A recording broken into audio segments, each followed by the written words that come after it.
दोस्तों साल था जनवरी 1628 ईस्वी।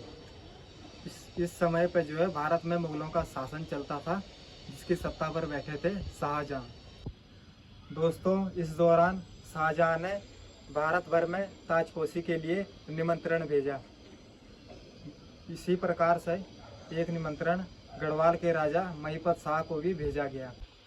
महिपत शाह के पास जब ये निमंत्रण पहुंचा तो उन्होंने वहां जाने से मना कर दिया। और दोस्तों उस दौरान भारत में मुगलों का शासन होने के कारण मुगलों का कुछ भी निमंत्रण इनकार करना एक तरीके से उनके लिए।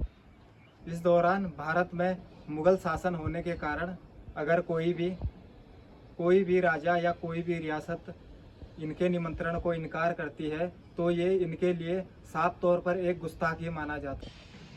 मुगल शासक के राजा शाहजहां को ये बात पसंद नहीं आई। या इसके बाद होता है दोस्तों कुमाऊं का युद्ध, जिसमें शाहजहां ने गढ़वाल के राजा महिपत शाह को मार गिराया। दोस्तों इस दौरान महिपत शाह के बेटे पृथ्वीपति शाह की उम्र महज 11 साल थी, तो उन्हें रियासत पे बिठाना संभव नहीं था। तो इस दौरान उनकी पत्नी रानी कर्णावती को रियासत गढ़वाल की रियासत में कमान सौंपी गई।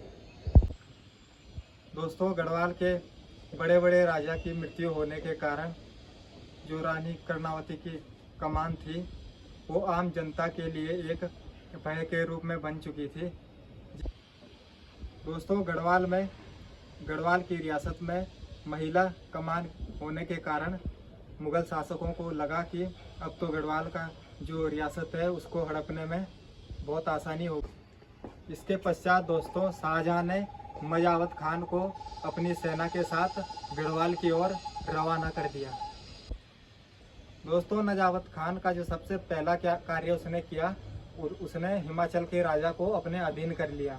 दोस्तों उस हिमाचल के राजा जो है नजावत खान के साथ हो गया और गढ़वाल की ओर चल दिए। दोस्तों नजावत खान और हिमाचल के राजा साथ मिलकर ऐसे छोटे छोटे रियासतों पर कब्जा करने लगे और आगे बढ़ते गए गढ़वाल की ओर। दोस्तों उसके पश्चात दोस्तों नजावत खान ने देवप्रयाग से पहले गंगा किनारे जो है अपना ठिकाना लगा लिया था और उसके बाद उन्होंने रानी कर्णावती को एक संदेश भेजा और उसमें लिखा कि युद्ध करने का कोई फायदा नहीं है, आप आत्मसमर्पण कर दीजिए। और नजावत खान ने एक अन्य प्रस्ताव भी रखा जिसमें उन्होंने लिखा कि आपको 10 लाख रुपए हमें भेंट के रूप में देना होगा। दोस्तों इसके बाद जैसे ही ये संदेश रानी कर्णावती के पास पहुंचा तो उन्होंने जोश से नहीं बल्कि होश से काम लिया। और दोस्तों रानी कर्णावती ने वापसी में एक संदेश लिखा कि मैं आपके संदेश को स्वीकार करती हूँ, आपके प्रस्ताव को स्वीकार करती हूँ, लेकिन 10 लाख रुपए एक बहुत बड़ी रकम होने के कारण इसे एक साथ आपको दे पाना मेरे लिए थोड़ा मुश्किल होगा, इसलिए मुझे जो है कुछ समय का टाइम दे दीजिए। तो और साथ ही संदेश के साथ उन्होंने 1 लाख रुपए देकर नजामत खान के पास भेज दिया।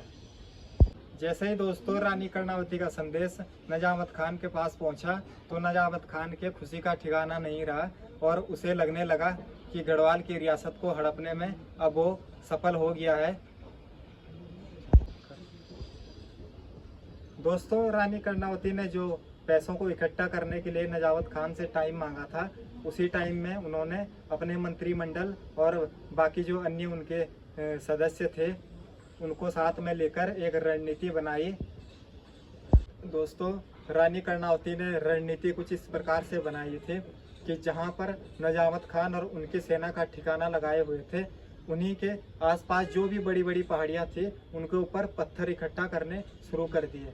और कुछ ही समय बाद उसके बाद दोस्तों रानी कर्णावती ने युद्ध के लिए अपने सैनिकों को आदेश दे दिया और पहाड़ियों से पत्थर गिराना शुरू कर दिया। दोस्तों इस प्रकार जो है रानी कर्णावती ने पहाड़ियों से पत्थर गिराने स्टार्ट कर दिए और जब तक कि नजावत खान कुछ समझ पाते उनकी लगभग सेना जो है मलबे के नीचे आ गई थी, पत्थरों के नीचे आ गई थी और नदी में बह गई थी। दोस्तों इस रणनीति के दौरान जो है निजामत खान तो बच निकले, लेकिन उनके 800 सैनिकों को रानी कर्णावती के सैनिकों ने बंदी बना लिया। इसके बाद दोस्तों जैसे ही निजामत खान के सैनिकों को रानी कर्णावती के सामने पेश किया गया तो उन्होंने इनकी जान तो बख्श दी, लेकिन इन 800 सैनिकों की नाक काट दी। दोस्तों रानी कर्णावती ने इन 800 सैनिकों की नाक काटकर वापस मुगल दरबार भेज दिया। जिसके बाद दोस्तों रानी कर्णावती को नक्कटी रानी कहा गया। इस दौरान दोस्तों रानी कर्णावती ने इस युद्ध में विजय होकर अपने युद्ध कौशल का परिणाम दिया। दोस्तों अब आते हैं हम देहरादून के विकसित में रानी कर्णावती का विशेष योगदान। दोस्तों इनके जो मुख्य कार्य है कि इन्होंने देहरादून में सबसे पहली नहर का निर्माण करवाया था, और इनका दूसरा जो मुख्य कार्य था वो रिस्पना नदी को पूरी तरह से दून घाटी तक पहुंचाना इनका एक दूसरा मुख्य कार्य है। दोस्तों रानी कर्णावती की एकमात्र निशानी आज भी हमारे बीच उपलब्ध है, जो कि हमारे देहरादून में बसा हुआ एक छोटा सा नगर कर्णपुर, जिसको दोस्तों रानी कर्णावती के नाम से रखा गया। और कर्णपुर को बसाने में रानी कर्णावती का विशेष योगदान माना जाता है, इसलिए कर्णपुर का जो नाम है वो भी रानी कर्णावती के नाम से रखा गया। तो चलिए दोस्तों आपको ब्लॉग के माध्यम से एक बार नया विकसित कर्णपुर को दिखाते हैं और उसके बारे में आपको जानकारी देते हैं। धन्यवाद दोस्तों अभी हम मेन रोड पे आ चुके हैं। आप आज देहरादून का वेदर देख सकते हैं। दोस्तों यहाँ से होती है हमारी कर्णपुर की जर्नी स्टार्ट, और चलिए दोस्तों आपको दिखाते हैं कर्णपुर का जो इतिहास है उसके बारे में बताएंगे और आगे हर चीज़ दिखाएंगे।